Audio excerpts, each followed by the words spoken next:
Falhamdulillahil qadimil awwali al-akhiril baqi bila tahawuli. Thumma salatu wassalamu sarmada ala nabiyyina Muhammadin khairi man qad wahada wa ala alihi wa ashabihi wa man tabi'a sabilal haqqi ghairu mubtadi'. Nah, kira-kira begitu. Nah, ayatnya bagaimana kemudian itu Al-Qur'an budaya Bima itu bagaimana kemudian ya ini akan tergambarkan arahnya ke mudhari dan madhi ini ada dalam nilai-nilai yang terkandung dalam renta balera kapoda bade krayu baweki. Misalnya penguatan tentang keimanan seseorang nih, keimanan seseorang dalam Al-Quran yang tadi yang kita sampaikan menggunakan misalnya di surah Al-Baqarah ayat 260 bagaimana Nabi Ibrahim yang itu cerita burung yang di afalam tu'min. Iya, kan ada pertanyaan gitu ya. Iya, itu kan menggunakan fi'il mudhari. Nah, bagaimana kemudian dalam nilai-nilai renta barera kepoda badero karayu baweki itu menunjukkan bahwa dia juga menunjukkan bahwa ada nilai menguatkan keimanan. Kan dalam istilah Bima itu ada disebut ima dingahamu. Ya, iman itu untuk dimakan, berarti untuk dipegang teguh.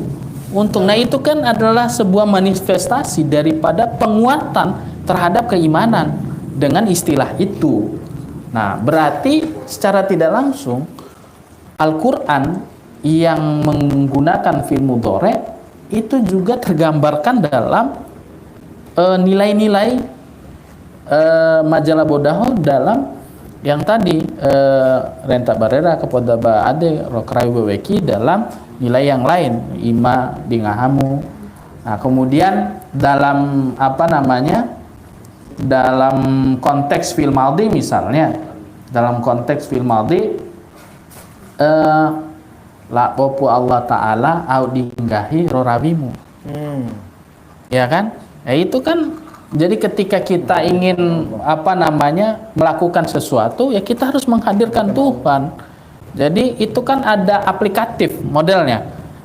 Ada rawimu nggahimu. Jadi dalam kita berbicara, kalau orang yang beriman, dia sudah beriman dan dia benar-benar melakukan sesuatu itu harus sesuai dengan kehendak Tuhan, harus sesuai dengan petunjuk Tuhan. Kira-kira begitu arahnya, Ustaz. Nah, itu kira-kira contoh-contoh kecil bagaimana relasi Al-Qur'an dengan falsafah hidup masyarakat Bima.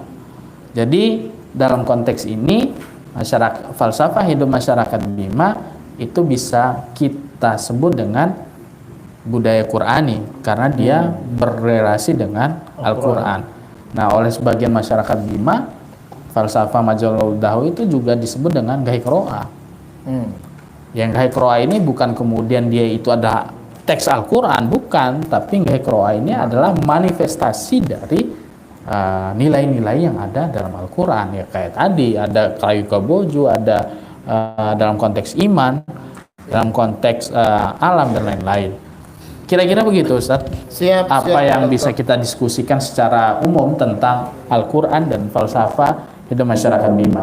Mudah-mudahan bermanfaat bagi kita semua, teman-teman semua dan para pendengar yang budiman. Terima kasih dari saya. Wallahul muwaffiq ila aqwamit thoriq. Assalamualaikum warahmatullahi wabarakatuh. Waalaikumsalam warahmatullahi wabarakatuh. Jangan tulus. Iya, stop. Iya. Para sahabat, para pemirsa dimanapun Anda berada, pecinta jemaah YouTubiyin dan YouTubiyah atau Facebookiyin dan Facebookiyah yang dimuliakan Allah Subhanahu wa taala, ini satu kajian yang amat luar biasa bagi saya, sehingga saya sendiri sebagai orang Bima kurang begitu memahami falsafah bima yang terjadi tersebut dengan dengan satu ungkapan falsafah besarnya, lalu beranak pinang dengan munculnya falsafah-falsafah yang berikutnya. Dan yang luar biasa adalah Pak Dr. Aminullah telah menyatakan tadi bahwa falsafah itu sudah muncul, lalu datang Al-Quran untuk melegitimasi falsafah tersebut, sehingga dari falsafah-falsafah itu dikaitkan dengan ayat-ayat Al-Quran, yang diantara yang belum sampaikan tadi adalah majalakodahu, yang arti dalam bahasa Indonesianya adalah malu dan takut. Jadi malu dan takut ini muncul falsafah-falsafah yang lain yang berkaitan dengan keimanan, sisi ketauhidan, sisi ketuhanan, lalu sisi sosial, dan sisi tentang alam dan sekitarnya. Dan kalau kita ambil, kalau tadi Ustaz Pak Dokter bilangnya dalam kitab Syu'abul Iman itu terdapat satu ungkapan atau satu riwayat, al-imanu, iman itu terdapat 77 cabang. Situ seba'una syu'bah, ya kan? Jadi fa'afdaluha qawlu la ilaha illallah wa adanaha imatatul ada amit tariqi wal haya'u syu'batun minal iman. Begitulah kata orang yang hafal hadis. Saya kan cuma ikut-ikutan saja biar dibilang ustaz gitu kan. Ngopi silakan. Iman itu terdapat 77 cabang, dan iman yang paling tinggi adalah ungkapan la ilaha illallah. Terus iman yang paling rendah adalah menyingkirkan sesuatu yang menyakiti di jalan. Wal haya'u syu'batu minal iman, dan malu bagian daripada iman. Dan malu dalam bahasa bimanya adalah maja, iya kan? Nah, sehingga ini kaitan erat sekali antara pesan-pesan ketuhanan, pesan-pesan Nabi sama falsafah hidup orang bima tadi itu. Sehingga istilah kita al-iman huwa tasdiqum bil qalbi wa iqrarun bil lisan wa amalun bil arkan itu cocok sekali sama falsafah itu. Ya kan? Dan orang bima itu ada pelesetan orang nih. Apa namanya? Bima apa tuh? Gimana Quran itu? Bima tak malu, orang bima nggak tahu malu. Padahal itu ada kalimat harus malu gitu kan. Al-haya'u syu'batun minal iman, dan malu itu bagian daripada cabang iman, ya kan? Kalau sekarang kan orang sudah nggak tahu malu. Kadang-kadang ada orang yang sudah kuliah pakai baju anak SD, jadi pusarnya kemana-mana gitu kan. Itu kan sudah nggak tahu malu. Atau orang yang pakai celana, kan celana itu macam-macam ya. Ada di dengkul tuh celana wahai apa Hawaii? Hah? Terus naik sedikit celananya itu ya aduhai. Ayo sedikit celananya hai. Sedikit celana bohai, kan repot urusannya. Itu kan karena memang nggak punya tradisi. Falsafah ini mampu merubah akhlak orang gitu. Nah, oleh karena itu ini bagi saya sendiri baru tahu. Nah, bagaimana kalau tentang takut tadi Pak Dokter? Oh ya, tadi takut itu kan ya barangkali takut berbuat maksiat gitu kan, takut berbuat dosa gitu kan. Padahal kita harus takut kepada Allah, sehingga kita dianjurkan untuk mendekatkan diri kepada Allah. Jadi ampiku ini ke depannya menurut saya adalah mengkaji falsafah ini, lalu menarik beberapa ayat Al-Quran, beberapa hadis Nabi, lalu kita tulis, kita sebarkan di berbagai macam sosial media, ya kan, dengan rujukan yang ditulis sama Dr. Aminullah ini. Ini kan luar biasa sekali. Siapa tahu nanti dari sini lahir mufassir Al-Quran yang coba menafsirkan Al-Quran dengan bahasa Bima. Karena memang kan salah satu dakwah itu supaya sampai kepada masyarakatnya harus biqadri aqlihim, dengan bahasa kaumnya itu.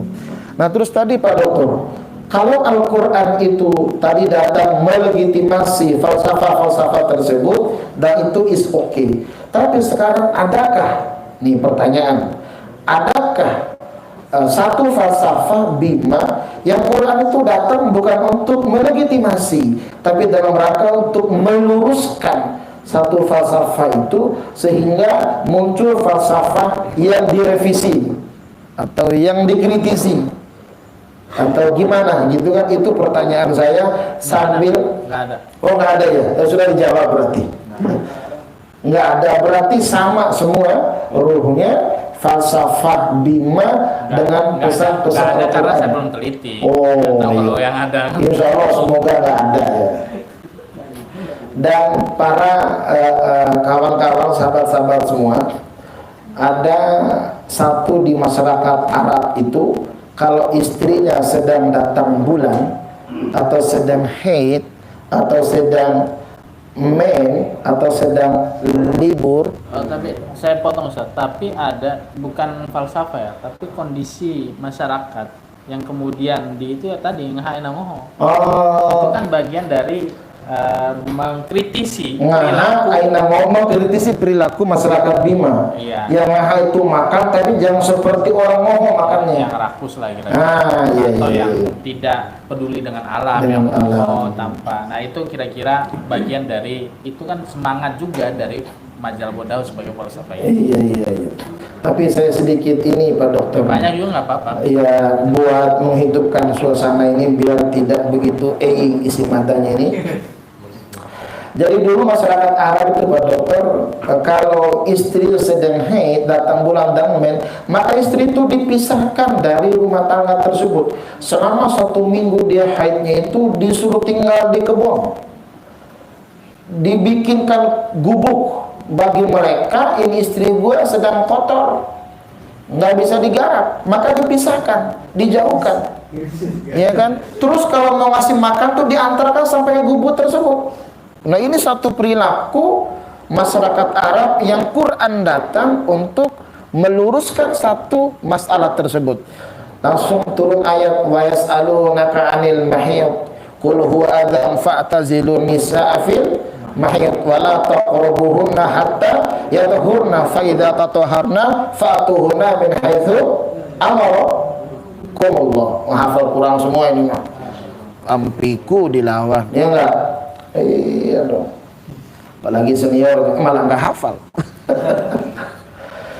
Jadi wahai Muhammad, apabila orang menanyakan kepadamu tentang haid, katakanlah itu kotor, ya kan? Dan fa'tazilun nisa'a fil mahid, maka jauhilah perempuan atau istri itu di tempat haidnya, bukan orang yang sedang haidnya yang dijauhi. Jadi mahid itu isi makan. Yang dijauhkan orangnya pada tempat haidnya. Tempat haidnya, berarti selain itu boleh nggak dipakai, diganggu. Nah, ini datang Quran toh. Tapi faida tatahharna fa'tuhunna min haitsu amarakumullah. Kalau sudah selesai sucinya, sudah mandi, sudah wangi-wangi, silakan datang dari mana saja yang kamu mau, gitu kan. Nah, ini konsep Quran yang luar biasa. Ini contoh saja. Biasanya kalau santri contohnya yang jorok-jorok itu ya paham dia. Karena ini opor kotak porno gitu loh. Tapi malam ini bukan makan opor gitu. Oh, makan kita opor nih. Oh, bukan. Jangan senggapi. Oh, senggapi aja. Senggapi serati. Oh iya. Oke, sahabat-sahabat semua yang ingin bertanya silakan. Nah, pertama dari Arif dulu. Mau bertanya maju Pak, supaya kakinya tidak kegajahan, kesemutan maksudnya. Ke depan, ya enggak.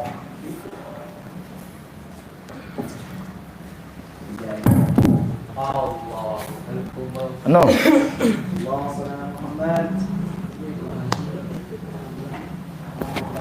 Bismillahirrahmanirrahim. Assalamualaikum warahmatullahi wabarakatuh.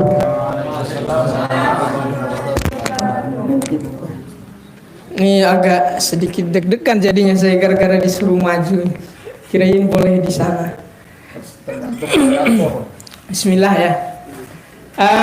Begini. Tadi Pak Senior Ustadz, Pak Doktor, terkait dengan korelasi Al-Quran dengan budaya,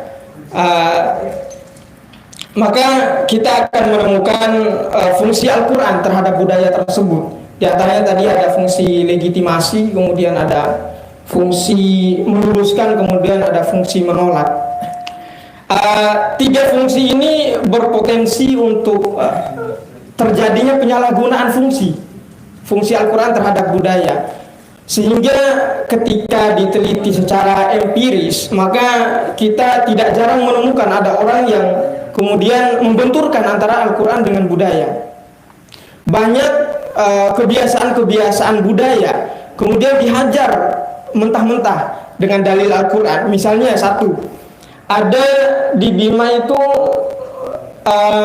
kebiasaan orang menyebut Danambari atau satu wilayah yang kemudian pokoknya dikultuskan lah, nggak boleh diganggu, nggak boleh dirusak alam tersebut gitu kan.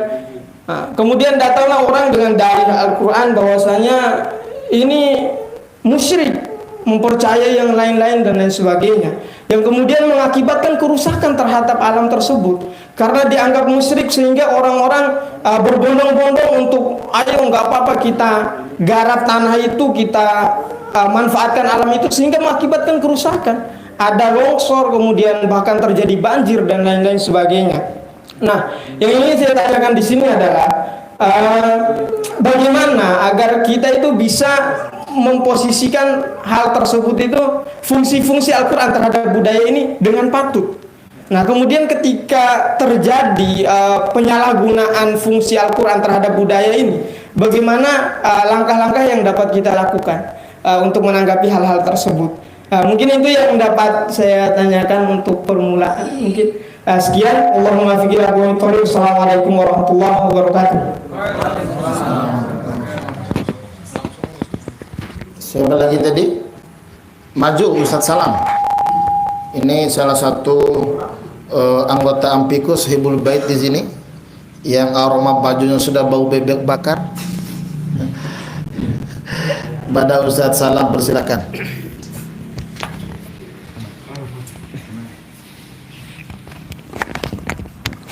Bismillahirrahmanirrahim. Assalamualaikum warahmatullahi wabarakatuh.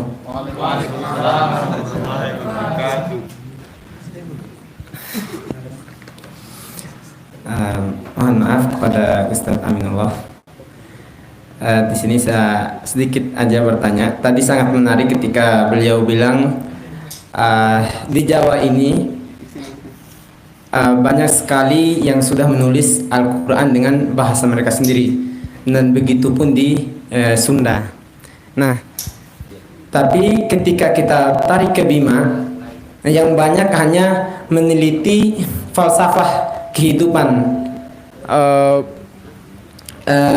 Salah satunya disertasi Ustadz Aminullah ini meneliti falsafah atau hubungan korelasi kehidupan orang Bima dengan Al-Quran. Nah, yang saya pertanyakan di sini, apa sih masalahnya, Ustaz, sehingga banyak petua kita ataupun para tuan guru kita di sana tidak melahirkan sebuah tafsir yang berbahasa Bima, sehingga bisa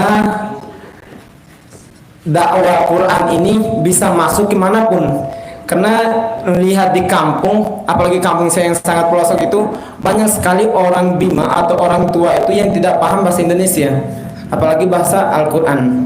Nah, apa sih masalahnya petua kita ataupun guru-guru kita di sana tidak melahirkan tafsir yang berbahasa Bima?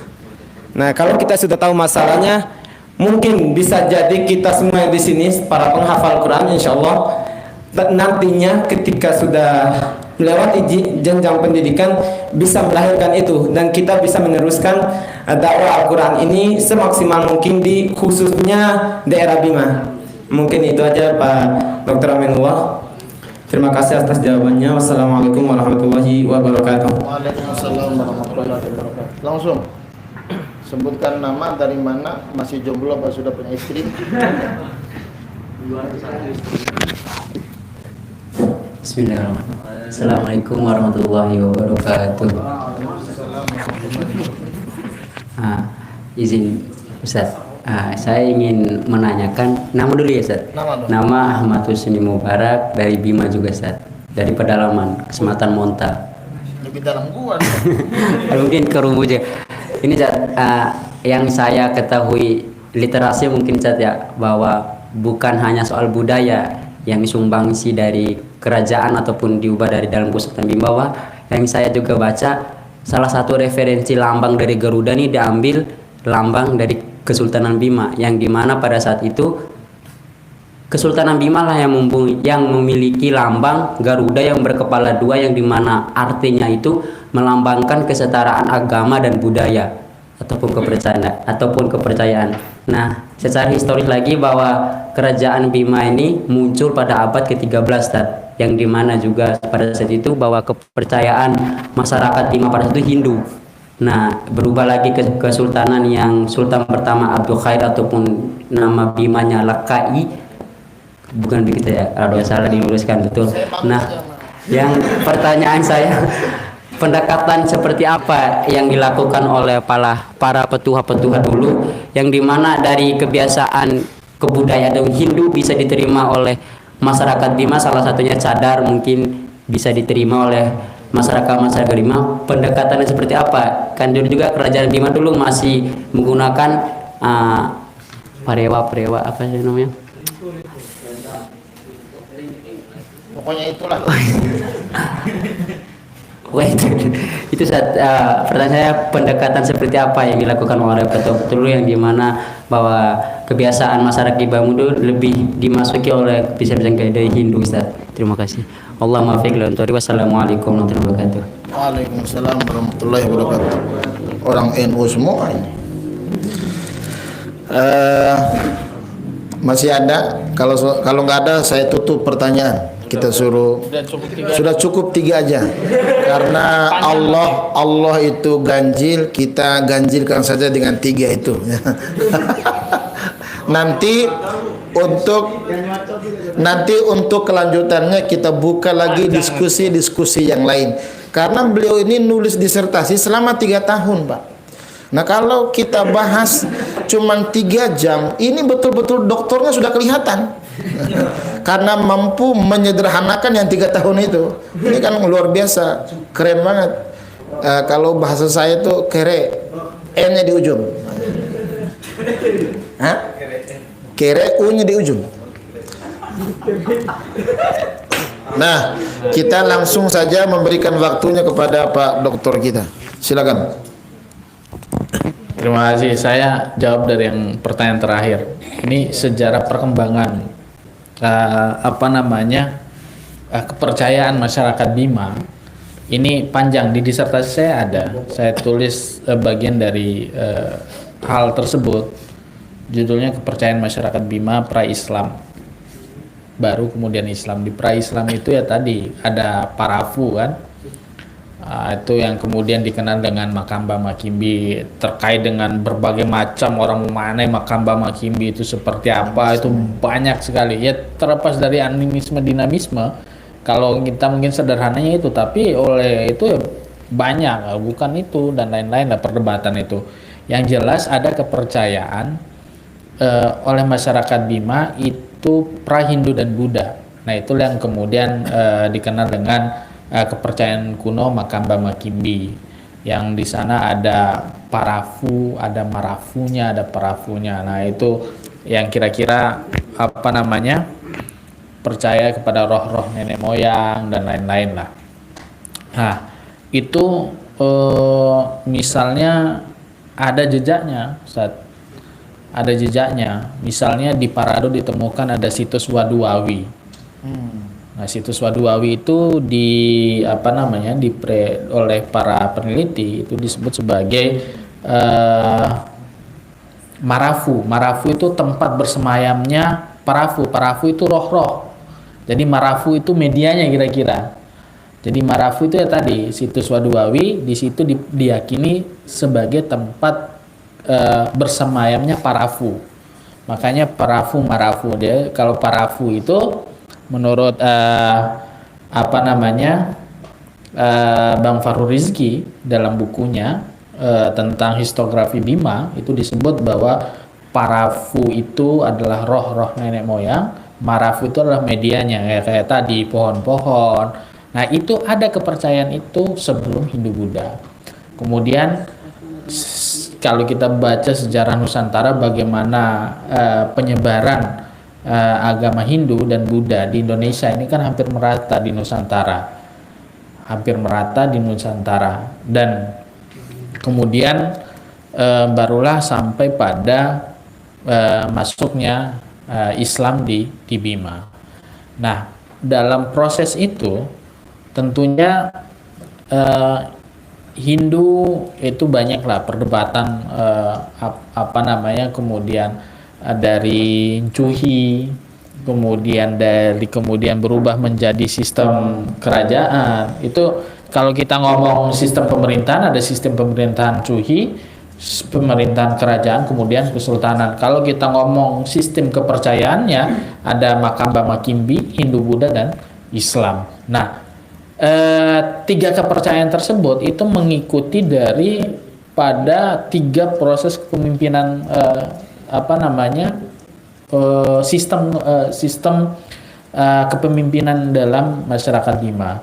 Jadi ketika Parancuhi yaitu kira-kira kepercayaannya Makamba Makimbi. Kemudian kalau kita baca sejarah Bima, proses beralihnya Cuhi ke kerajaan itu kan bersamaan, ya walaupun masih terjadi perdebatan lah, itu bersamaan dengan hadirnya agama Hindu di Bima. Itulah kemudian ada mitos Sang Bima, kemudian bagaimana Sang Bima ketemu dengan Putri Sarinaga dan lain-lain lah, yang kemudian jadi akhirnya kemudian Bima itu menjadi Bima. Bagaimana penamaan Bima itu akan panjang kita diskusi itu.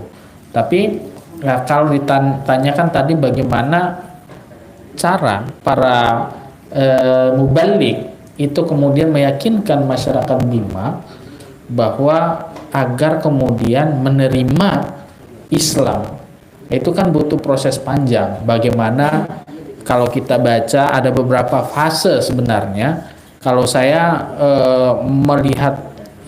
menganalisis masuknya Islam di Bima itu ada 4 fase. Nah, dari proses yang panjang 4 fase tersebut itulah tentunya para mubalik itu menggunakan berbagai macam strategi sehingga masyarakat Bima kemudian, ya strategi terakhir adalah bagaimana mubalik itu mengislamkan Raja Bima. Nah, kalau rajanya sudah Islam dan mengikrarkan keislamannya, ya mau nggak mau sistem kerajaannya berubah menjadi Islam, ya otomatis di bawahnya itu pelan-pelan ya akan mengikuti titah rajanya. Walaupun memang ada yang tidak langsung gitu kan, nah itu kan proses panjang, tapi setidaknya strateginya ya tadi rajanya sudah diislamkan dulu. Jadi maka sistem apapun yang terjadi dalam sebuah hierarki pemerintahan itu kan akan mengikuti sistem Islam sesuai dengan apa yang diyakini oleh rajanya. Makanya akan mudah. Jadi kalau kita ingin membuat sebuah kebijakan sesuai dengan keinginan pemimpin, maka ya pemimpinnya kira-kira arahnya kemana. Maka itu kebijakan yang muncul adalah kebijakan yang dari arah pemimpin tersebut. Ya misalnya Raja Bima menjadi diislamkan ya tadi Lakai kan, kemudian menjadi Abdul Khair. Nah dari situlah kemudian, nah itu ada yang menarik Ustaz dari penelusuran saya tentang sejarah ini. Itu eh, sanad keilmuan kita itu kira-kira Islam masuk di Bima itu dengan tasawuf ternyata. Datuk Ditiro dan Datuk Ribandang yang membawa Islam ke Bima, gurunya Lakai, gurunya Abdul Khair ini, itu ternyata satunya ahli tasawuf, satunya ahli fikih. Dan sanad keilmuannya itu nyambung ke Hamzah Fansuri, nyambung ke para tokoh-tokoh Islam Nusantara. Jadi sanad keilmuan. Nah, saya detail bahasnya di sini dengan berbagai pendekatan, bagaimana kemudian dalam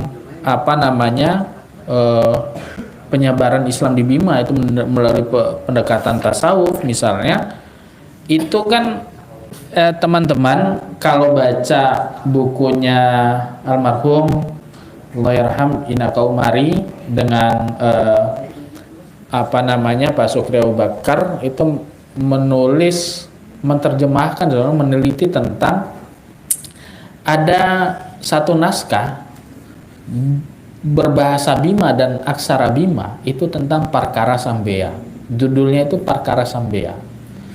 Nah, dengan berbagai analisis penelitian, nah dalam naskah tersebut itu ada dijelaskan tentang bagaimana tanzih dan tasbih. Kayak gitu kira-kira dalam istilah tasawufnya Ibnu Arabi. Jadi Islam masuk ke Bima itu yang pemahaman yang dibawa itu ya pemahaman tasawufnya Ibnu Arabi. Jadi Islam masuk ya pemahaman tentang karena Datuk di Bandung dan Datuk di Tiro itu kan Hamzah Fansuri arahnya ke Ibnu Arabi tasawufnya. Jadi ini muridnya bawa masuk ke sini juga ya indikasinya dalam naskah Parkara Sambea itu ada pemahaman tentang tasawufnya Ibnu Arabi. Nah, terlepas dari itu semua, kalau ditanyakan bagaimana strategi ya tadi, strategi terakhir dari 4 fase perkembangan Islam di Bima itu ya terakhir para mubalik itu mampu mengislamkan Raja Bima. Hebat. Mampu mengislamkan Raja Bima. Kalau raja sudah Islam ya udah masyarakat otomatis pelan-pelan akan ikut rajanya. Tuh. Kemudian pertanyaan kedua, apa masalahnya kok kita orang Bima tidak melahirkan sebuah tafsir yang berbahasa Bima? Ya kalau nggak tafsir minimal terjemah lah. Nah sekarang kan udah di Lombok tuh mana? Zainul udah baca terjemah Al-Quran bahasa Lombok belum? Iya itu Kementerian Agama sudah mengeluarkan terjemah Al-Quran bahasa Lombok. Nah yang bahasa Bimanya belum ada. Nanti kita bikin. Bukan nanti. Secara secara oleh kementerian atau oleh negara itu memang belum, tapi yang sudah menerjemahkan Al-Quran menggunakan bahasa Bima sudah ada 30 juz lengkap. Allah. Itu ada namanya Pak Hasan, dosen UIN Jogja, orang Dompu. Beliaulah yang menulis Al-Quran, terjemahan Al-Quran berbahasa Bima. Dan sampai hari ini saya juga belum baca itu. Maksudnya saya pernah ketemu beliau di tahun 2008. Beliau sedang menulis itu. Waktu itu baru sampai juz 3. Infonya sekarang sudah lengkap 30 juz. Saya nggak tahu beliau masih hidup atau beliau sudah nggak ada. Tapi karyanya itu ada. Nah ini yang kemarin saya sempat mau meneliti tentang terjemahan Al-Quran bahasa Bima. Cuman terbentur dengan saya harus kuliah S3. Kemudian banyak hal. Akhirnya tidak jadi untuk meneliti punyanya Pak Hasan itu. Nah teman-teman nih yang di Usuluddin yang konsen dengan Quran itu bisa jalan-jalan kapan-kapan jalan-jalan ke Jogja cari beliau. Saya nggak tahu itu difasilitasi beliau itu sendiri nulis sendiri nyetak sendiri tanpa ada campur tangan pemerintah. Nah kalau Ampiku teman-teman Ampiku bisa memelopori untuk bagaimana terjemahan itu kemudian bisa familiar oleh masyarakat itu bagus. Nah mungkin dari awalnya gitu dari terjemahan dulu yang sudah kita dapat dari situ baru kita kemudian menafsirkan. Masalahnya apa? Kalau sebenarnya ditanyakan masalahnya apa? Mungkin iklim keilmuan kita di Bima itu tidak seperti iklim keilmuan di Jawa dan di Pulau Jawa. Karena transformasi Islam itu kan dari barat nih. Di sini sudah Islamnya sudah berkembang dengan masif, kita baru giliran itu kan Sunan Prapen yang fase pertama keislaman di Bima.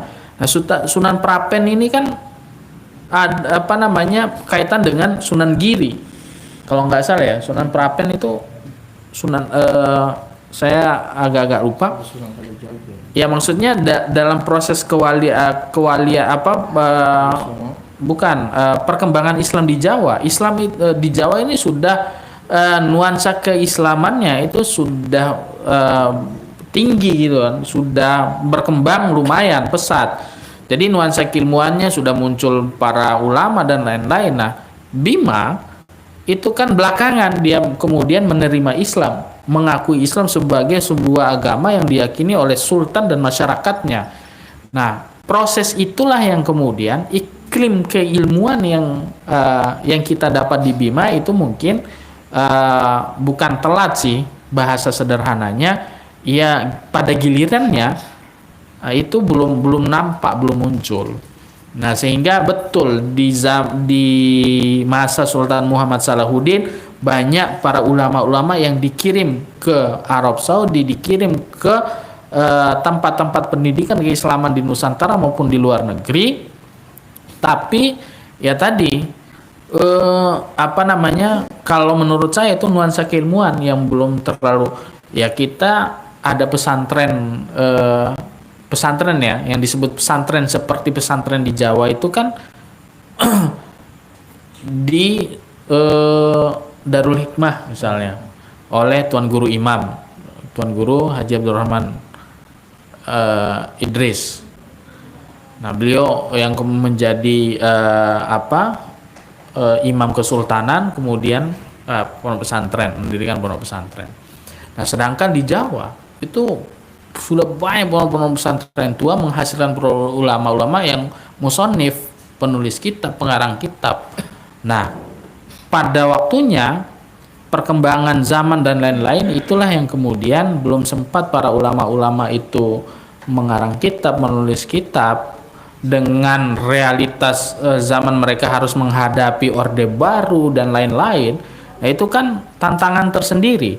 Mungkin pemikirannya tidak konsen untuk menulis, tapi bagaimana memperbaiki atau berdakwah di tengah-tengah masyarakat. Jadi konsennya begitu.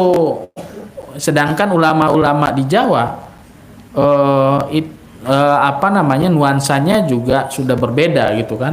Ketika menulis tafsir, menulis kitab dan lain-lain. Nah, itu ada kondisi yang berbeda antara di Jawa dan di Bima, itu masalahnya.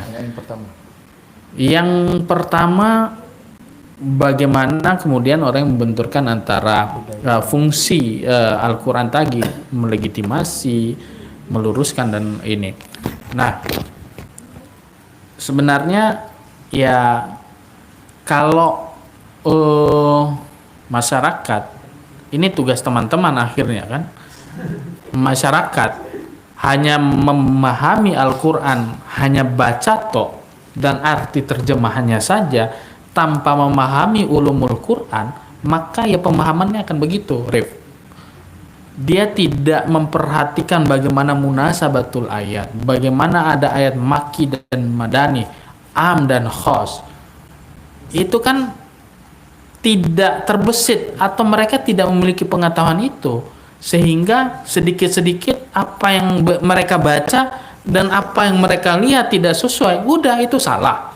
Padahal kan jangan-jangan ayat itu bukan maksudnya bukan untuk menyalahkan, tapi jangan-jangan ayat itu untuk melegitimasi gitu loh. Ini kan tentang bagaimana pengetahuan seseorang dalam merefleksikan ayat-ayat Al-Quran tersebut. Nah, maka ini lagi dan lagi akhirnya tugas teman-teman ini bagaimana memahamkan atau bagaimana menyebarkan bahwa pemahaman terhadap Al-Quran itu tidak cukup secara tekstual, tapi banyak indikator, banyak ilmu yang harus dipakai dalam memahami sebuah ayat atau sebuah teks Al-Quran. Itu aja. Hakul yakin saya, kalau mereka memahami keilmuan Al-Quran secara komprehensif, maka tidak ada tuh orang yang nyalah-nyalahin orang, karena Al-Quran itu kan sangat-sangat humanis sekali, sangat-sangat humanis. Di sini juga karena judul disertasinya humanisme, bagaimana Al-Quran berbicara tentang kesamaan, Al-Quran berbicara tentang persaudaraan. Nanti ada persaudaraan sesama manusia, persaudaraan seagama, beda agama, itu dibahas tuntas oleh Al-Quran. Siapa bilang kemudian, wah kita kalau dengan agama lain kita nggak boleh bersentuhan? Loh, Al-Quran sendiri loh mengajarkan kita bagaimana persaudaraan itu, ya tapi tentu ada batas-batasnya gitu loh. Tapi terkait tentang itu, ya Al-Quran merespon itu, karena di Madinah, di Arab ya tidak semua orang Islam kan, gitu.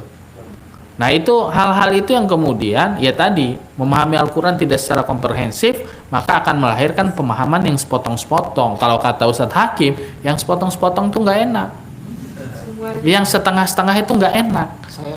Baru setengah udah langsung ya kan gitu, nggak enak. Pokoknya setengah-setengah kata Ustadz Hakim tuh nggak enak. Iya, makanya tadi karena dia setengah-setengah kan nggak enak, akhirnya nyala-nyalahin orang karena setengah-setengah. Iya. Nah, ya komprehensif harus memahami Al-Quran itu. Jadi kalau teman-teman belum komprehensif memahami Al-Quran, jangan kemudian asal menyalahkan orang, asal mengkritik orang berdalilkan, berasaskan Al-Quran. Jangan-jangan ya tadi yang dipakai untuk kira-kira mau meluruskan orang, ternyata ayatnya itu bukan untuk meluruskan. Itu Ustadz Santri Kilat. Ya kira-kira begitulah. Ustadz Santri Daurah 2 hari. Nah, begitu. Nah, apa yang ditanyakan Arif itu kayaknya Ustadz itu, kayaknya Ustadz Santri Daurah itu.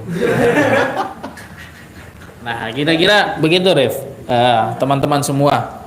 Mungkin karena sudah larut sepertinya. Udah jam 11. 2 jam. Aduh, kalau saya ngisi di lain itu berapa JPL? Ya gitu, Ustaz. Terima kasih. Siap. Terima kasih Al-Mukarram Ustadz Dr. Muhammad Aminullah SKM Hum. Ini luar biasa para sahabat sekalian.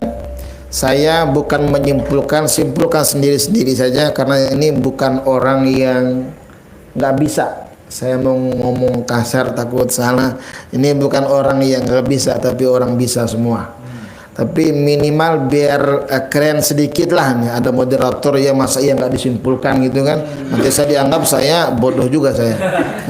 Jadi Al-Quran itu di dalamnya kebanyakan kisah, sejarah. Nabi-nabi saja banyak, itu lagi-lagi kisah. Malaikat banyak, lagi-lagi kisah. Dan kisah sejarah Quran sudah benar, mutlak kebenarannya. Lalu muncul kisah-kisah atau sejarah-sejarah yang ada di hadapan kita. Ada kisah bagaimana di Bima, ada kisah bagaimana di Sumbawa, ada kisah bagaimana di Lombok, hingga memunculkan banyak sejarawan yang pada akhirnya perdebatan itu akan muncul. Apakah datangnya satu firman Allah untuk mengkritisi satu budaya tersebut, atau untuk melegitimasi satu budaya yang sudah berjalan sebelumnya. Itu tergantung sudut pandang dari mana kita gunakan. Tadi Dr. Aminullah bilangnya demikian. Tapi pada akhirnya beliau menyimpulkan bahwa Al-Quran itu datang untuk melegitimasi falsafah-falsafah yang hidup di tengah masyarakat, sehingga sudah menjadi jiwa dan ruh bagi masyarakat tersebut. Nah, para sahabat yang dimuliakan Allah Subhanahu wa taala, maka tugas kita kelanjutannya adalah bagaimana kita melahirkan tafsir-tafsir berbahasa Bima, ya kan? Kalau tadi di Lombok sudah ada terjemah berbahasa Lombok, berbahasa Sasak. Sumbawa akan lahir terjemah berbahasa Sumbawa oleh Ustazah Abidah umpama gitu kan. Bima akan lahir tafsir berbahasa Bima oleh Dr. Muhammad Aminullah umpama gitu kan. Amin. Amin. Ini Muhammad Amin. Nullah Amin gitu kan. Nah, para sahabat yang dimuliakan Allah Subhanahu wa taala, sehingga tugas kita ke depan adalah betul-betul kita menjadi khalifah fil ardi, atau kalau dalam bahasa untuk yang lain adalah ja'ilu kalinasi imama. Kalau saat kita menjadi khalifah atau menjadi imamah, nanti jangan diartikan hakim syiah nih ngomong imam nih, bukan. Itu Quran itu menggunakan kalimat ini ja'ilun fil ardi khalifah atau ini ja'ilu kalinasi imama gitu kan. Nah, kita mengambil bagian itu kawan-kawan semua. Minimal kalau bukan 30 juz, minimal surat Al-Fatihah gitu kan. Kalau nggak sanggup Al-Fatihah, 1 ayat saja. Kalau nggak sanggup ya 1 kalimat saja kita tafsirkan berbahasa Bima. Kalau nggak 1 huruf saja.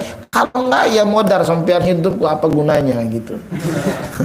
Nah, oleh karena itu para sahabat yang dimuliakan Allah Subhanahu wa taala, kalau malam hari ini kita bicara bagaimana falsafah hidup orang Bima dengan Qur'annya, Ampiku punya tugas.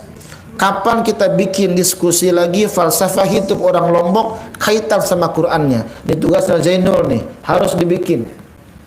Ya kan? Terus Abidah, kapan kita bikin diskusi falsafah orang Sumbawa kaitan sama Qur'annya? Ya kan? Sehingga kita kedepannya akan merangkum. Jangan-jangan ada ketemunya antara falsafah yang dimiliki oleh orang Bima, oleh orang Sumbawa, dan orang Lombok gitu. Jangan-jangan kalimatnya itu saja karena memang beda bahasa, atau nanti ruhnya tidak jauh daripada iman yang tadi Ustadz Amin sampaikan, hubungan dengan Allah, hubungan dengan manusia, dan hubungan dengan alam sekitarnya. Kaitannya sama pertanyaannya Ustadz Arif adalah bagaimana Al-Quran mengatur hubungan sesama manusia dan hubungan sesama alam.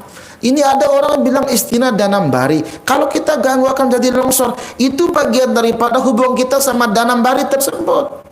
La tufsidu fil ardi ba'da islahiha. Jangan rusakin bumi itu yang sudah diperbaiki oleh Allah Subhanahu wa taala. Begitu adanya kamu ganggu, kamu merusak. Bidah dari mana? Sudah ada keterkaitan antara kita sama alam tersebut, sama dunia tersebut. Bahkan kalau saat ini Jokowi dengan IKN-nya mengumpulkan berbagai macam gubernur, dia bawa tanah dan air dari daerah masing-masing ditanamkan di IKN, saudara-saudara. Ini luar biasa sekali pesannya. Air dan tanah itu hati-hati, karena kita yang biasa. Kalau tadi siapa namanya bilangnya apa teh, Garuda itu adalah diambil dari apa, lambang Kesultanan Bima, ya, karena memang Nusantara ini dari bahasa Bima kok. Nusantara itu dari bahasa Bima. Antara artinya bintang, Nusa artinya nisa atau pulau-pulau. Itu bahasa Bima, saudara-saudara sekalian. Ya kan? Antara, Nusantara, antara itu bintang, dan bintang di langit itu menggambarkan bagaimana banyaknya pulau Nusa di Indonesia ini. Maka itulah Nusantara. Coba lihat, jarang yang ngomong gini walaupun ngawur sedikit-sedikit. Tapi silakan cocokin saja, ini cocokologi terserah.